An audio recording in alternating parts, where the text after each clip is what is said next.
Bonjour à tous! Dans cette vidéo, j'avais envie de vous parler du point de croix, même s'il s'agit d'une technique que je ne pratique pas régulièrement.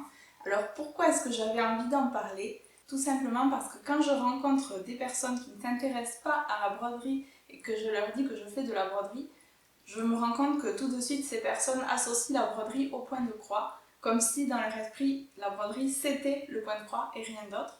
Et ils associent ça en général plutôt à quelque chose de daté, vous voyez, avec l'image traditionnelle de la grand-mère sur son fauteuil qui brode son petit point de croix. Et j'avais donc envie de faire une vidéo qui va s'éloigner un petit peu de ce point de croix-là en vous montrant ce que peut donner cette technique dans l'art contemporain. Attention, ça ne veut pas du tout dire que je remets en cause le cliché de la broderie au point de croix traditionnel. Moi-même, pendant ma grossesse, j'ai brodé un papillon au point de croix dans mon canapé. D'ailleurs, si vous êtes intéressé par la réalisation de ce modèle, je vous mettrai la grille gratuitement sur mon blog, le lien dans la description. Dans l'article, j'expliquerai également comment j'ai fait pour ne pas m'enquiquiner à compter les points puisque je déteste la broderie au point compté. Revenons à notre sujet qui est le point de croix dans l'art contemporain. La première artiste dont j'avais envie de vous parler, c'est Maite Ortega. Son travail fait le lien entre le passé et le présent, justement, puisqu'elle rebrode par-dessus des photos anciennes avec du point de croix. Son objectif est de rendre visible l'invisible, mais aussi de donner de la valeur à des objets anciens qu'on aurait pu ignorer. Par exemple, dans cette œuvre Incarnation, elle a chiné une vieille travailleuse dans un marché aux puces et elle l'a percée pour rebroder ensuite par-dessus au point de croix. Et elle y a également ajouté une photo de sa grand-mère qui est un hommage qu'elle voulait lui rendre. La deuxième artiste, c'est Eveline Tassikov. Alors elle vient des arts graphiques et de la communication visuelle. Elle a découvert la broderie ensuite et c'est là qu'elle a commencé ses œuvres qui mêlent les deux domaines justement.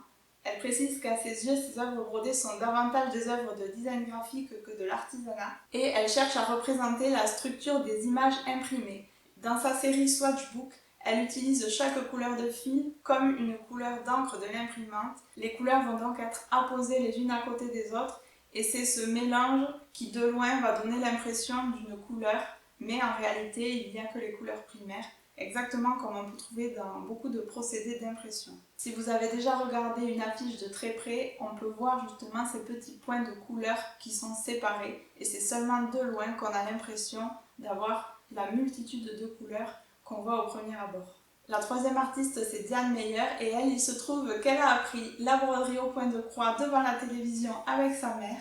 Elle travaille à partir d'images numériques et elle s'intéresse à la notion de pixels. Donc en fait, son point de croix va venir par-dessus des images imprimées pour les pixeliser, c'est-à-dire qu'on fait perdre de l'information à l'image, on les rend moins nettes. À travers ce procédé, elle vise deux objectifs. Le premier, c'est de modifier l'interprétation qu'on peut avoir d'une image.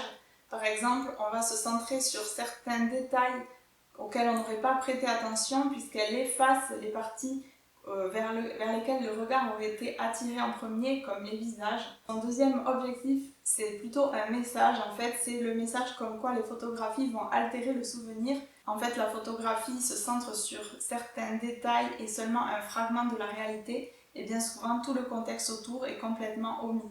La quatrième artiste, c'est Sylvie Franquet. Elle a hérité de sa grand-mère d'une armoire avec plein de fils à broder et de tapisseries à l'intérieur et elle est venue rebroder par-dessus ces tapisseries de manière totalement différente de l'original avec des tons extrêmement colorés, des motifs vraiment actuels. C'est ça le point de départ de son travail puisqu'ensuite elle s'est intéressée aux œuvres très connues réalisées par des hommes et elle est venue par-dessus les rebroder au point de croix pour en changer complètement l'interprétation. À travers ses œuvres, elle veut dénoncer l'asservissement de la femme et elle a choisi le médium de la broderie qui justement est pour elle un symbole de cet asservissement. Pour terminer, je vais vous parler des Dustbros. Il s'agit d'un duo d'artistes cette fois-ci. Ce sont des artistes de rue qui vont s'exprimer avec la broderie directement in situ ou alors elles vont réaliser en amont des œuvres brodées qu'elles vont ensuite aller apposer sur certains lieux clés. Leur démarche, c'est de repérer dans la rue les grilles de points de croix que l'on a dans le paysage, par exemple des grillages, des barreaux, et de venir broder au point de croix par-dessus. Donc, vous l'aurez compris, il s'agit d'un point de croix à très grande échelle. Les artistes dont j'ai parlé dans cette vidéo, je les ai découverts dans ce livre-ci.